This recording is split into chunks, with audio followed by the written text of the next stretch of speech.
Assalamualaikum warahmatullahi wabarakatuh. Apa kabar Baik. pemirsa CTV Banten? Kembali berjumpa bersama saya Ratu Fitri dalam Suara Parlemen.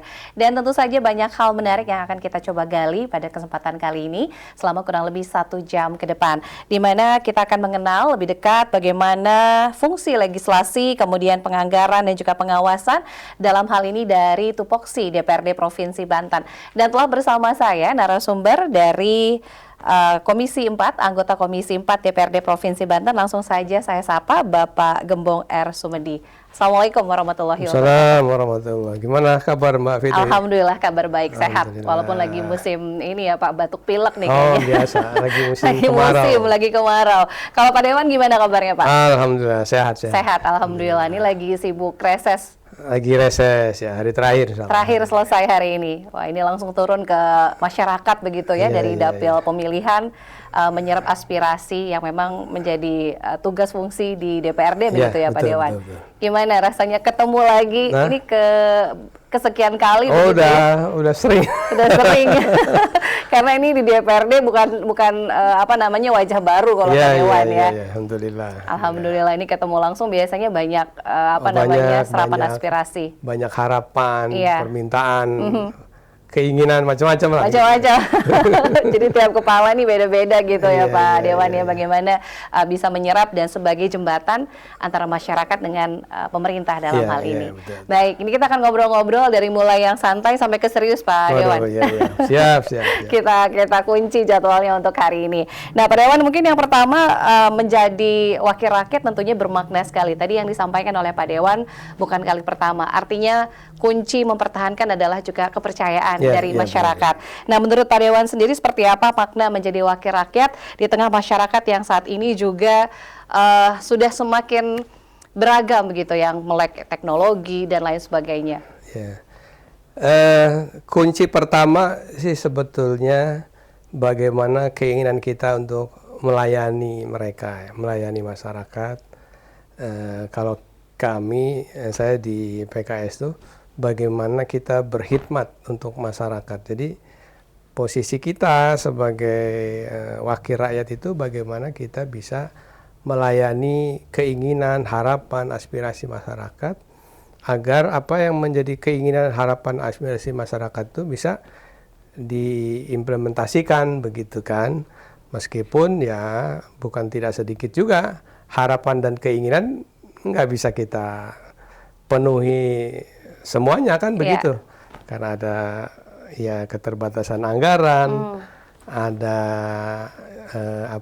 hal yang mungkin tidak mungkin langsung dilaksanakan tahun ini gitu ya. Macam-macam lah ininya begitu. Baik, dan artinya ini juga kan ada beberapa kewenangan begitu ya. Betul. Selain anggaran, kewenangannya pun juga beragam. Betul. Ada yang masuk ke ranahnya pusat, provinsi maupun di kabupaten kota begitu. Betul. Cuma kan kalau kita di masyarakat sih Tidak nggak mengenal mau tahu. itu ya.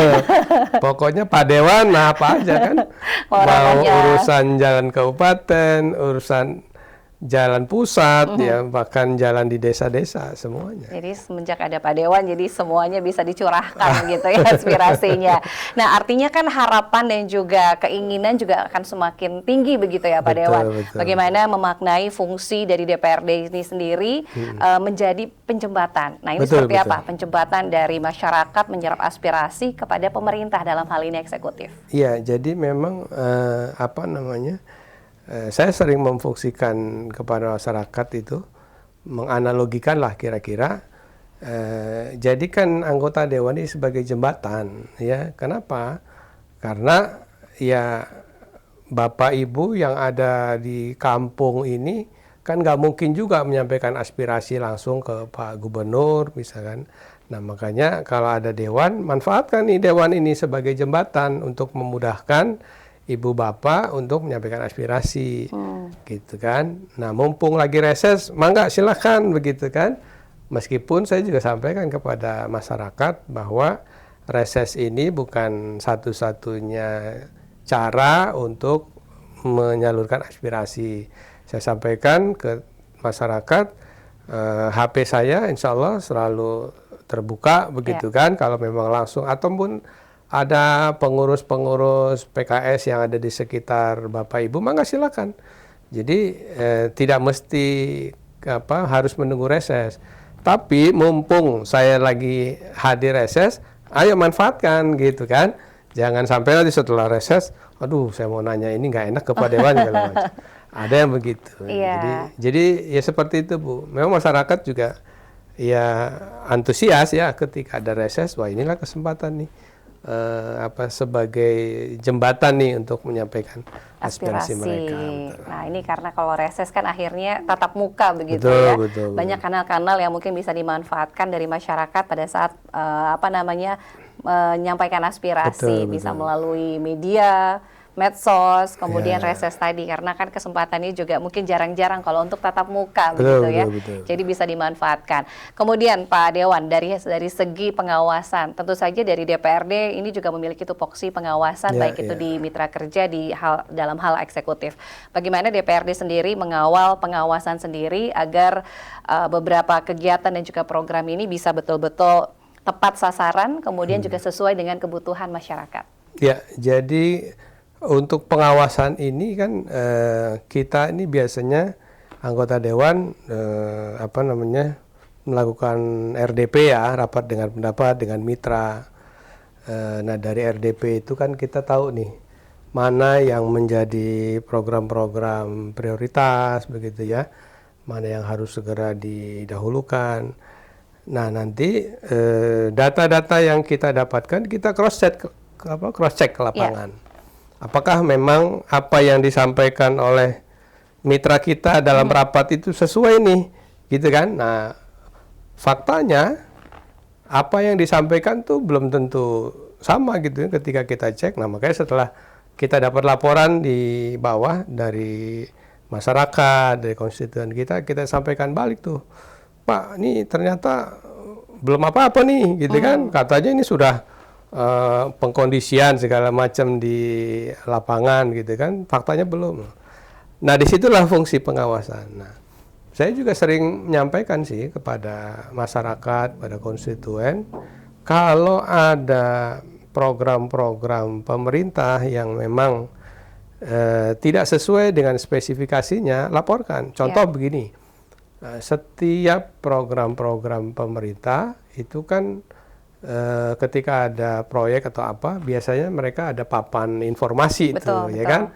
Misalnya pembangunan jalan sepanjang sekian kilometer dengan beton, tebalan segala macam. Itu kalau memang ada masyarakat yang kritis atau bahkan saya suka itu coba tuh cek betul nggak pekerjaannya. Jangan-jangan misalkan jalan beton nggak ada besinya segala macam kan? Spesifikasinya tidak sesuai. Betul. Nah kalau ada yang nggak sesuai sampaikan. Nah nanti kita panggil nih dari mitranya gitu kan untuk menghadirkan pihak ketiganya. Nah inilah salah satu bentuk pengawasan yang memang kita lakukan gitu ya. Nah ya selama ini sih alhamdulillah mitra-mitra kita juga kooperatif ya, ketika ada laporan dari dewan, ya mereka sigap lah, artinya memberikan informasi segala macam. Gitu. Baik, artinya peran serta masyarakat pun juga dibutuhkan. Betul, karena anggota dewan ini kan terbatas, Mbak Fitri ya. Anggota dewan kita ini cuma 100, ya kan? Sementara kita ada 8 kabupaten kota, 151 kecamatan. Ya kan 1.500 sekian desa ya. Gimana kalau kita nggak dibantu masyarakat? Begitu. Jadi ini betul-betul masyarakat pun juga punya andil dalam pembangunan dan juga mengawasi bersama di Provinsi Banten ini sendiri. Kemudian Pak Dewan, dari 3 fungsi ya DPRD, dari baik itu pengawasan, kemudian juga legislasi dan juga penganggaran. Mana yang kira-kira berat atau memang semuanya ini punya porsinya masing-masing begitu? Ya, sebetulnya sih ya semuanya punya kekuatannya masing-masing ya, baik itu pengawasan, legislasi dan penganggaran begitu ya, dan saling terkait begitu. Jadi kita nggak bisa kita fokus aja di penganggaran, kalau nggak ada pengawasannya nanti anggaran sih anggaran gitu kan. Iya. Outputnya oke, habis anggarannya, tapi nggak ada outcome-nya, nggak ada benefitnya, kan kita nggak mau begitu. Tapi bagaimana program penganggaran yang baik ini juga harus ada pengawasannya, gitu kan. Tanpa pengawasan yang baik, ya bisa jadi anggarannya habis, tapi kualitas pembangunannya Tidak sesuai. nggak dirasakan masyarakat kan, misalnya begitu.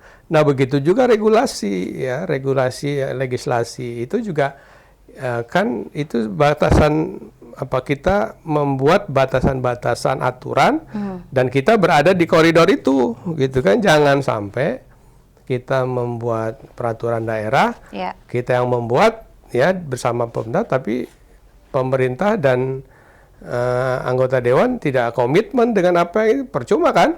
Kita habisin anggaran nih untuk pembuatan perda, tapi ternyata perdanya ya nggak dioptimalkan. Jadi semuanya saling terkait, karenanya itu memang itulah tugas pokok dan fungsinya anggota dewan itu tiga itu. Tiga fungsi Ya, tadi. hanya tiga sebetulnya, cuma ada tiga Tapi di bawahnya banyak itu. Ya, tiga ini aja udah pusing gitu.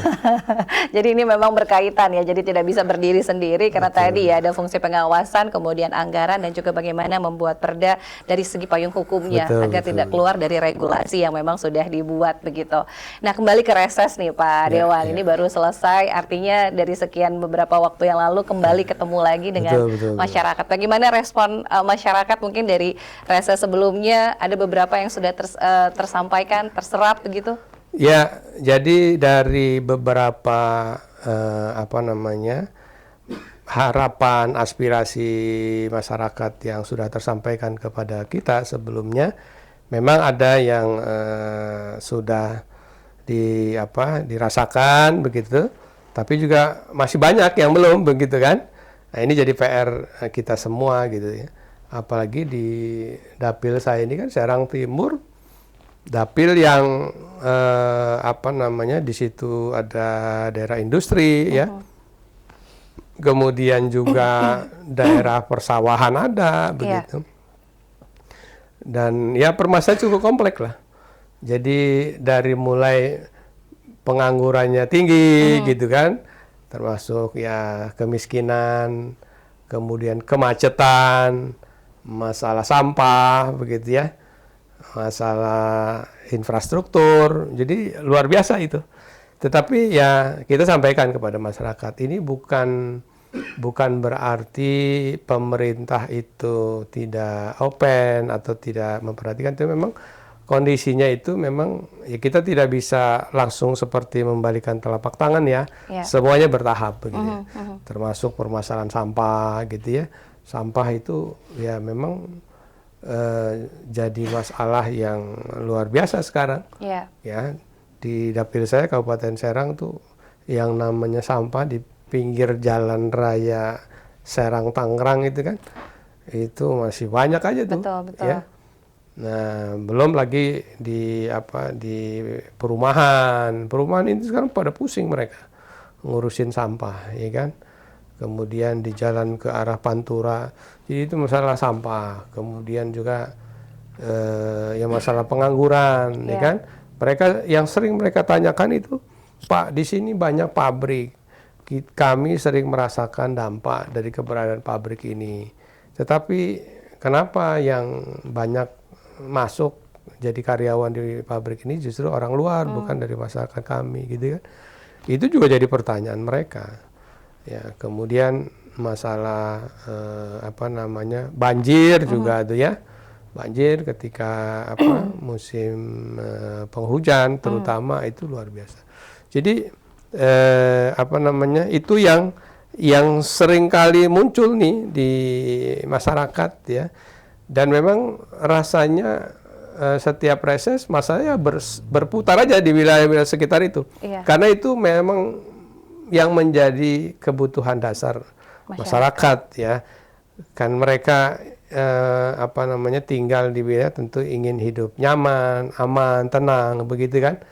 Tetapi kondisi yang ada membuat mereka ya belum bisa merasakan itu begitu ya. Dan fungsi pemerintah, kehadiran pemerintah itu kan memang diperlukan agar masyarakat itu hidup nyaman, tenang, tentram, damai, begitu kan? Mau mau anak-anak yang mau sekolah bisa, anak-anak yang mau berobat bisa, ya kan? Itulah cerminan IPM lah kira-kira gitu ya. Indeks pembangunan manusia kan begitu. Jadi bagaimana pemerintah mendorong agar IPM satu wilayah itu naik, agar 3 hal itu yang dicapainya nanti kan. Jadi orang keluarganya cerdas, keluarganya sehat, ya kan? Dan keluarganya kalau mau beli sesuatu tuh pas-pasan gitu ya. Pas mau pas ada. Pas mau pas ada. Jadi daya beli masyarakat Daya juga belinya, bisa meningkat betul. gitu ya.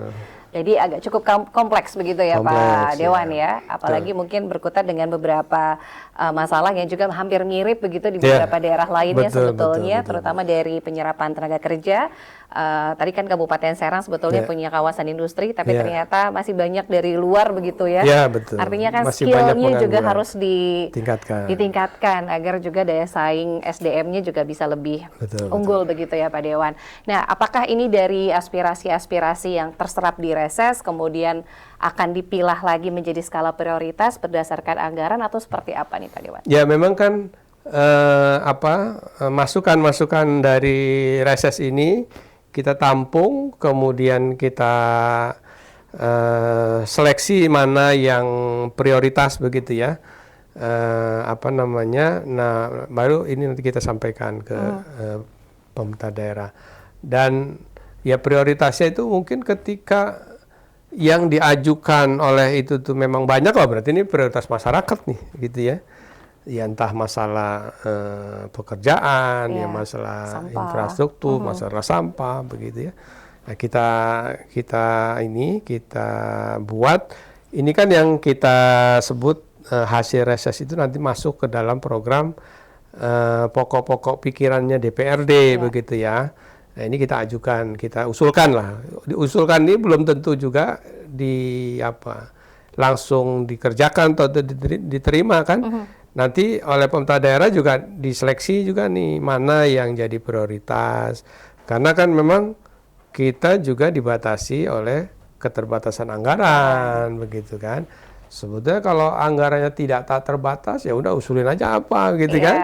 Tapi karena terbatas, nah disinilah seninya nih gitu ya. Mana yang jadi program prioritas yang harus segera kita ajukan lebih dulu dan kita kawal nih harus dilaksanakan. Ya, ini jadi skala prioritas atau urgensinya lebih lebih berat di sektor apa. Nah, kemudian di masalah sampah ini kan juga lagi ada program nasional begitu PSEL. Ini juga mungkin menjadi salah satu solusi. Apakah juga disampaikan pada saat reses? Oh iya, tentu. Jadi PSEL ini pengolahan sampah menjadi energi listrik ini menjadi program unggulannya pemerintah ya. Jadi memang sekarang ini kalau istilahnya dalam kesehatan ada yang namanya pencegahan, ada yang namanya pengobatan. Iya. Nah kalau yang sudah darurat nih harus diobati kan? Rehabilitatif ya. Ada pemeliharaan. Nah kalau misalkan sampah yang sudah numpuk ini kan, gimana caranya? Nah ini harus kita selesaikan dulu nih. Nah salah satu cara cepat penyelesaian dengan PSEL tadi, ya kan? Karena dia bisa membakar sampah-sampah yang sudah menggunung gitu, karena kan kapasitasnya itu sampai berapa? 15 ton ya, 15 ton itu per harinya itu. Per hari. Ya, sehingga memang ini memang mudah-mudahan dengan PSEL ini sampah-sampah yang itu bisa segera dibereskan lah begitu ya. Sambil kita mengedukasi masyarakat. Nah, ini penting edukasi ini ya. Kenapa? Karena jangan sampai masyarakat kita ini memiliki kebiasaan lama dalam membuang sampah yang terus dipelihara begitu tuh. Contoh misalkan, saya sering sampaikan nih dalam setiap reses ini, contoh kalau kita di rumah saja, kita awali dari rumah. Di rumah kita ini tempat sampah ada berapa saya tanya? Satu Pak, loh kenapa cuma satu? Ya semua masuk itu. Nah itu dia masalahnya. Ya kan, sampah itu mestinya sejak dari rumah sudah kita pisahkan mana yang sampah basah, sampah dapur, sampah organik, mana yang sampah kering gitu. Karena kan yang membuat sampah bau tidak sedap itu kan karena sampah basah tadi itu, iya kan? Seandainya tidak ada sampah basah, nggak akan bau tuh sampah-sampah. Kalau dipisah-pisah ya Pak Dewan. Betul. Cuma ini kan masalahnya kita nih mungkin dari orang tua kita dulu kan ya wajar lah. Orang tua kita zaman dulu mungkin tanahnya masih luas-luas ya kan. Di belakang rumah jadi kita gali tanah, kita bakar sampah nggak ada masalah. Sekarang kan regulasinya nggak boleh kita buang sampah, ngebakar sampah begitu. Apalagi di komplek. Bisa dimarahin tetangga gitu kan. Nah, jadi edukasi itu, jadi ada yang namanya kuratif ya, jadi untuk penyelesaian segera tadi kan bisa. Setelah itu kita edukasi nih, supaya ke depan itu jangan lagi ada penumpukan sampah gitu. Dia dimulai dari rumah nih, rumah ya. Kalau pasar ya memang mungkin tersendiri lah ya, tapi rumah ini juga rumah tangga menyumbang sampah yang tidak sedikit. Betul, sampah rumah tangga ternyata kalau dikumpulin dari satu rumah dengan dikalikan beberapa rumah ini ternyata penyumbang. Satu rumah berapa kilo gitu kan? Iya. Jadi rumah. penyumbang terbesar dari sampah rumah tangga tadi. Nah, mudah-mudahan ini bisa menjadi solusi karena kolaborasi dari beberapa kabupaten kota biasanya nanti ya Pak Dewan ya. Baik, kemudian Pak Dewan berbicara terkait dengan IPM begitu ya, pembangunan manusia. Ini kalau kita lihat dari aspek pembangunan manusia, mana yang lebih didahulukan? Dari pendidikan kah, kesehatan atau kesejahteraannya dulu? Ya, jadi memang lagi-lagi kalau memang IPM ini kan juga saling terkait ya. Ya misalkan orang pendidikan kita prioritas pendidikan, tapi anaknya sakit-sakitan gitu kan, nggak bisa juga. Betul. Gitu kan. Jadi ini memang harus beriringan, yang namanya pendidikan, kesehatan, kesejahteraan ini juga ya semuanya saling ini ya.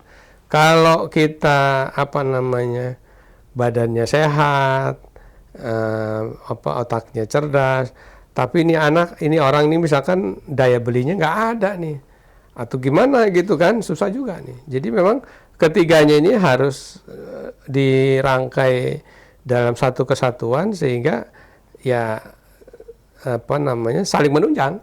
Karena perhitungan IPM itu kan memasukkan semua unsur sekaligus, unsur pendidikannya, unsur kesehatannya dan unsur daya beli tadi ya kan. Semuanya dihitung di dalam satu rumusan sehingga keluarlah angka IPM. Nah, sehingga dalam hal ini memang pemerintah ya, dalam Pemprov misalkan kan sangat peduli nih dengan pendidikan ya. Sekolah gratis ya, kemudian untuk infrastruktur Jalan Bang Andra ini juga bisa meningkatkan daya beli dan distribusi barang dari desa ke kota ya kan. Kemudian kesehatan gitu kan. Nah, kita juga bagaimana coverage area untuk kesehatan hampir 90% di Banten ini kan sudah luar biasa nih. Nah, ini tinggal bagaimana yang ketiga unsur tadi ini betul-betul dijaga, diperhatikan agar kesemuanya itu bisa saling menunjang begitu ya. Itu yang kita. Karena tidak bisa terpisahkan menjadi kesatuan tiga aspek tadi, dari mulai kesehatan, pendidikan, kemudian juga kesejahteraan. Ini memang menjadi layanan dasar layanan dasar yang memang juga menjadi hak oleh masyarakat. Nah, kembali ke pengawasan, kesehatan ini juga kan termasuk hal yang penting juga menjadi layanan dasar kepada masyarakat. Dari bagaimana Komisi 4 DPRD Banten juga mengawasi terkait dengan layanan kesehatan di Banten? Ya, jadi sebetulnya kalau urusan kesehatan ini tidak langsung terkait ya dengan Komisi 4 karena Komisi 4 ini nggak mengurusi atau bukan mitra, tapi ya kita sih berharapnya terkait dengan masalah kesehatan ini memang berharap agar masyarakat juga bisa berkoordinasi ya ketika mereka ada masalah dengan BPJS mereka misalkan ya, ini segera dikomunikasikan dengan instansi terkait ya, dengan pihak RT, RW, kelurahan, dengan Dinsos ya, agar ketika mereka memang itu tidak mampu ya, ya segera agar mereka mendapatkan BPJS yang PBI ini, yang artinya iurannya itu dibayarkan oleh pemerintah, begitu ya. Nah, kalau mereka segera berkoordinasi, saya pikir ya pemerintah juga tidak akan diam gitu ya, dan bahkan Pemprov ini kan juga udah mendukung bagaimana agar seluruh masyarakat Banten ini tidak bermasalah ketika mereka akan datang ke rumah sakit gitu ya. Jadi jangan sampai mereka yang datang ke rumah sakit ini dipersulit begitu ya. Dipersulit karena dengan berbagai alasan, BPJS-nya apa namanya nggak aktif lah segala macam kan. Ya ini harus ada koordinasi. Jadi jangan sampai begini, masyarakat ini baru merasakan pentingnya BPJS ketika sakit gitu. Artinya sedia payung sebelum hujan gitu ya.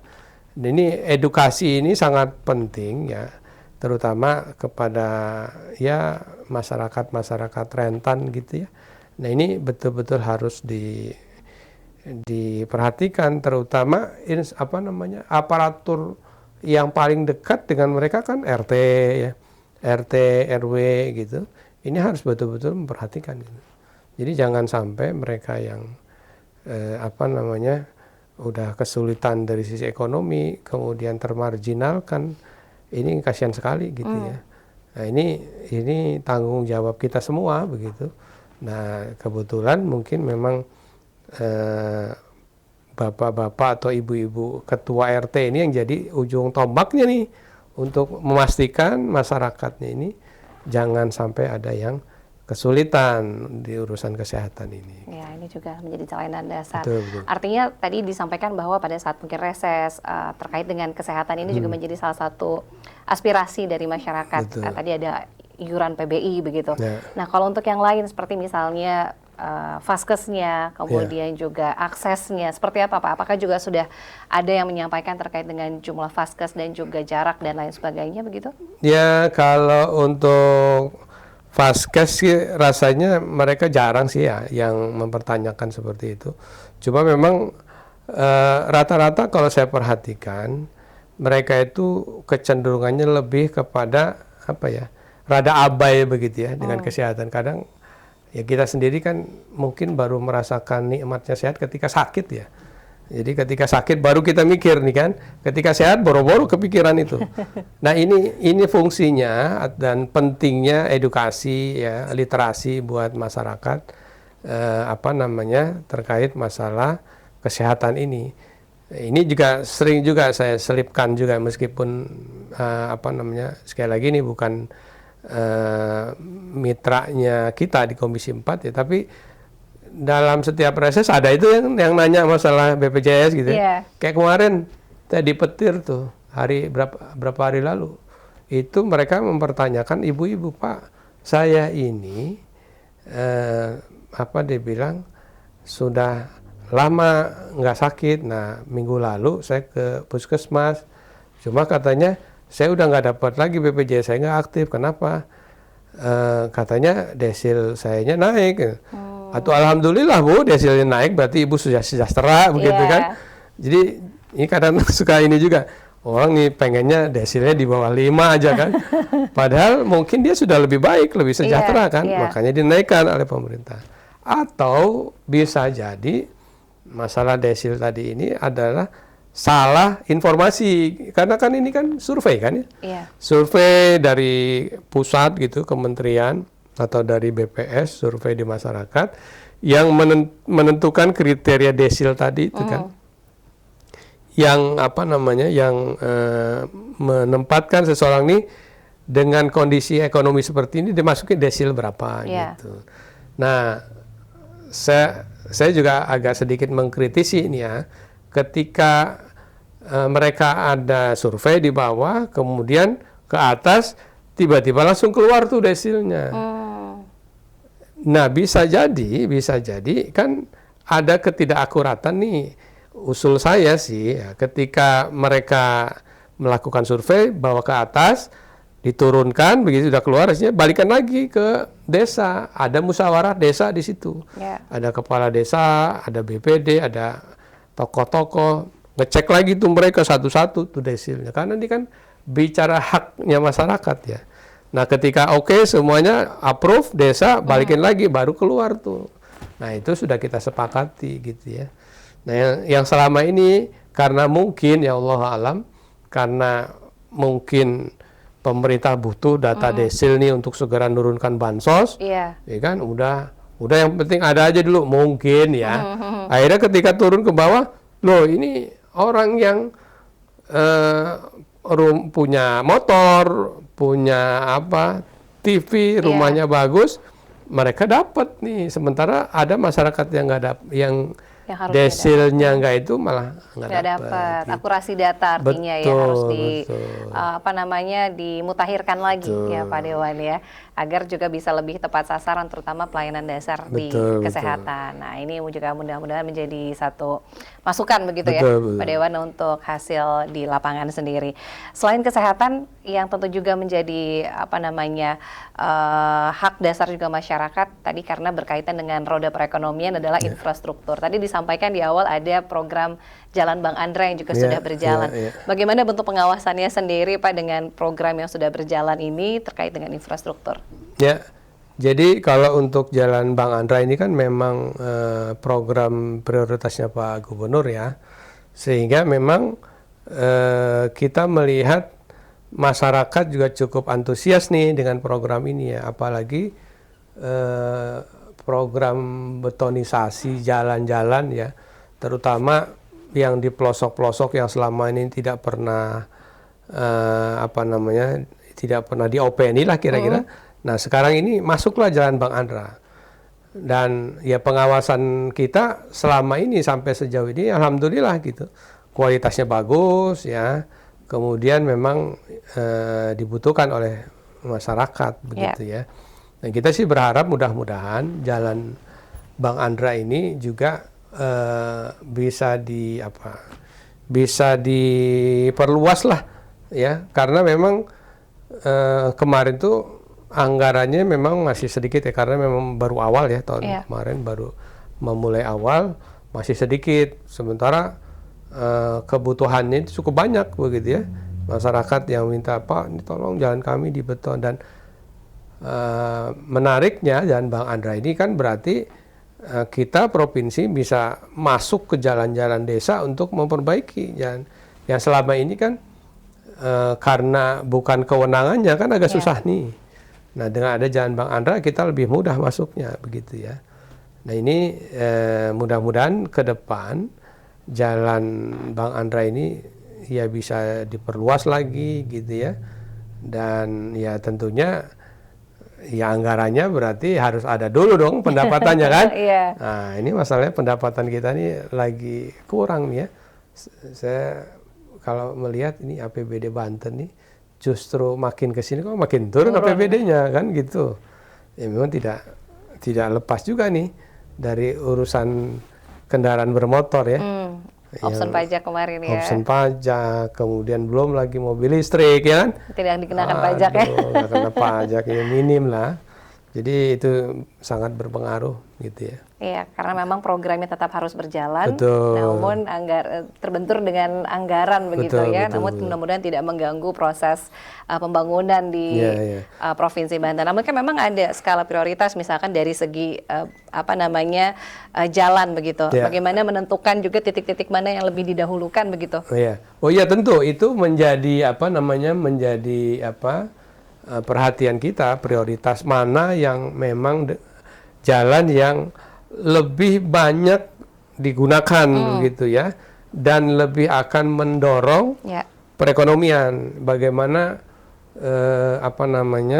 barang-barang itu dari pedesaan itu dibawa ke perkotaan, tidak sampai istilahnya habis di ongkos lah begitu ya. Jadi macam-macam kan, contoh lah misalkan seperti jalan usaha tani itu juga sangat dibutuhkan itu. Jadi kan ketika panen nih misalkan, panen mereka mau ngangkut hasil panennya.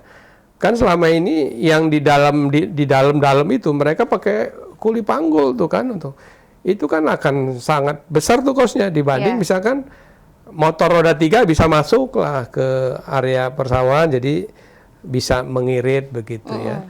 Ini juga apa ya, ya salah satu hal yang memang perlu diperhatikan gitu ya, urusan infrastruktur ini. Infrastruktur agar mempermudah akses masyarakat ya, terutama dari segi perekonomian juga bisa lebih meningkat nantinya.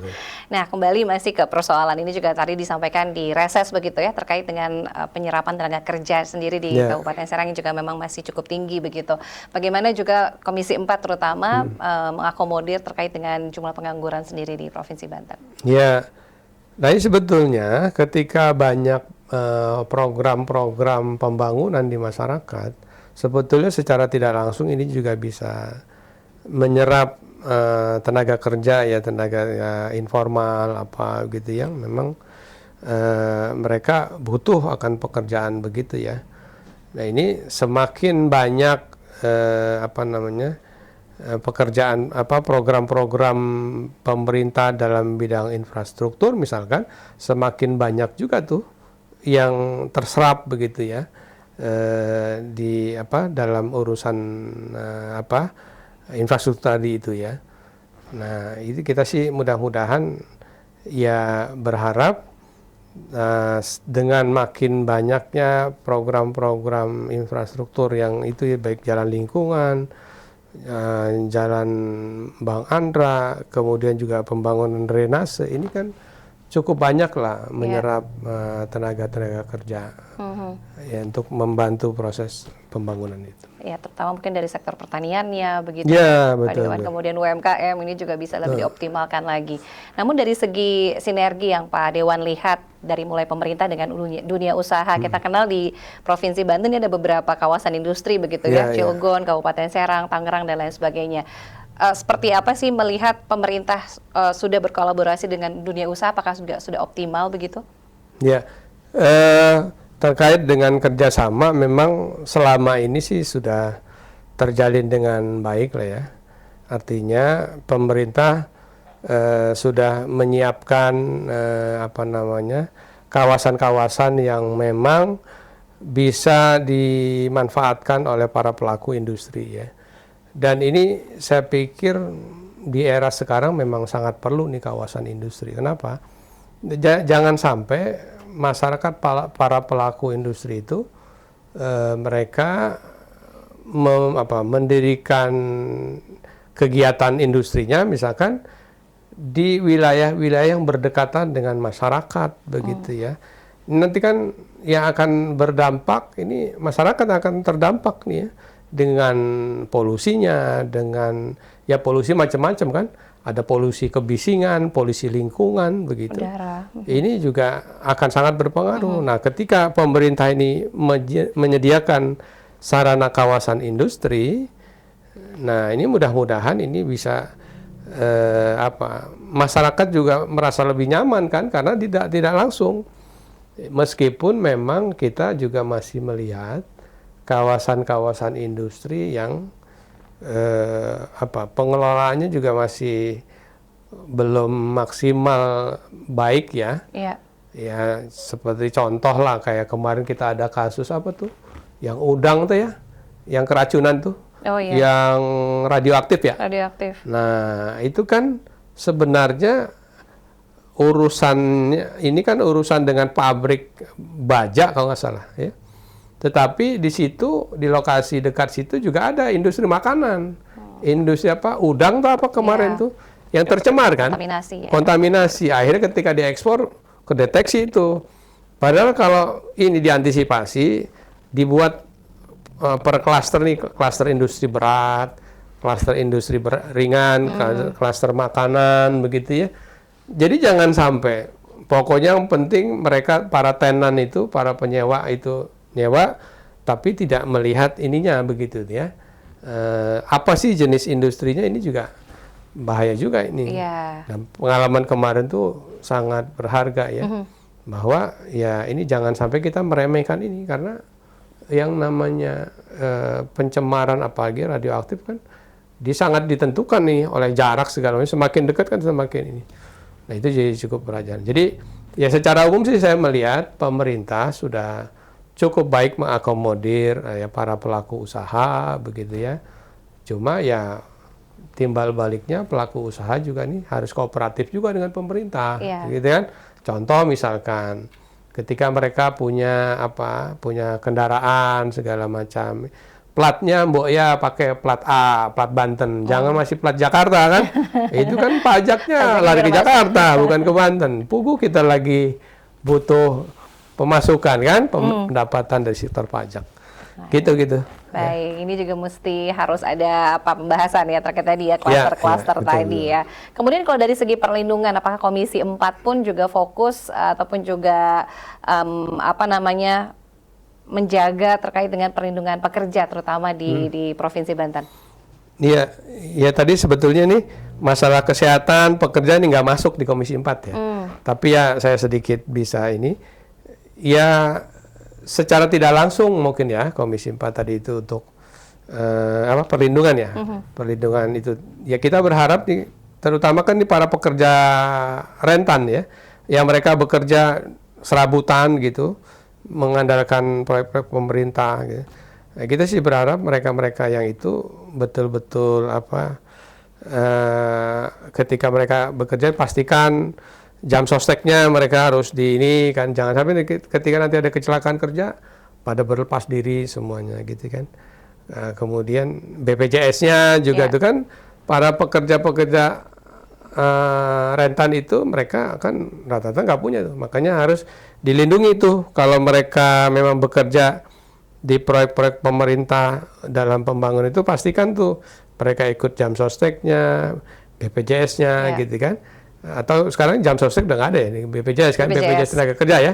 Ya BPJS ada ketenaga kerjaannya, ada asuransinya di sini ya kan, ada kesehatannya. Dan sekarang kan ada program terobosannya BPJS ketenaga kerjaan itu yang ada untuk pekerja informal kalau tidak salah. Mereka tuh ada tuh iurannya. Nah, harusnya diikutkan tuh mereka ketika mereka dilibatkan dalam pekerjaan pembangunan infrastruktur, mereka harus ikut itu tuh, dibayarin nih 16.500 itu ya, dibayarin supaya ketika terjadi apa-apa ya di cover lah gitu. Jika terjadi apa-apa gitu ya, harapannya sih jangan sampai kan kontraktor biasanya ya lepas tangan begitu kan, begitu ada kecelakaan kerja udah, tapi kalau sudah di cover gitu kan enak gitu.